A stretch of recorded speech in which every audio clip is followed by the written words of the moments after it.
Down the Moon by Jonathan Emmet and illustrated by Vanessa Cabban.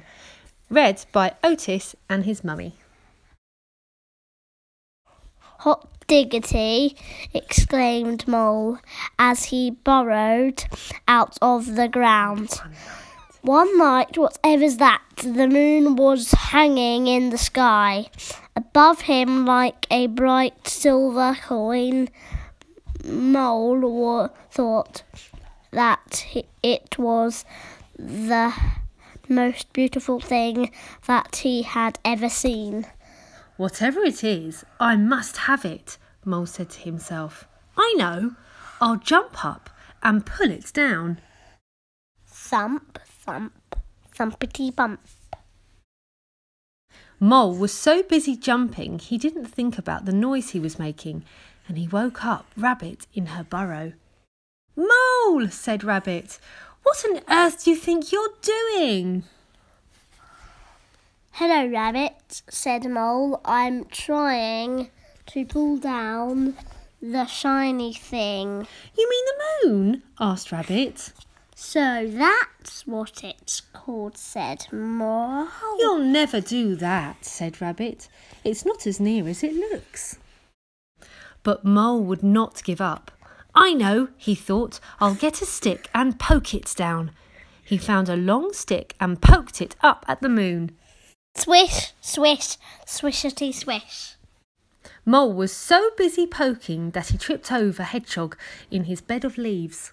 Mole, grunted Hedgehog, what the weevil are you up to? Hello, Hedgehog, said Mole. I'm trying to poke down the moon. You'll never do that, said Hedgehog. It's not as near as it looks. But Mole would not give up. I know, he thought, I'll throw something at it and knock it down. He found some acorns and threw them at the moon. Plink, plink, plinkety plink. Ouch, said Squirrel. Mole, have you gone nuts?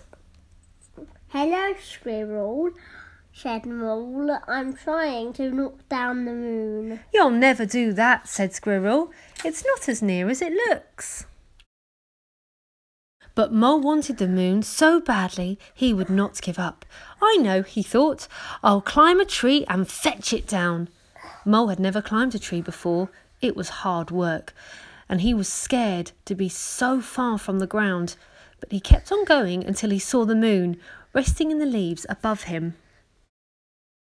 Mole stretched out his paws, but just when he thought he had the moon, he slipped. Oh, eek, ouch, ooh. Mole tumbled down and landed Splash in the middle of a puddle. Hot dang diggity drat, thought Mole. I almost had it that time.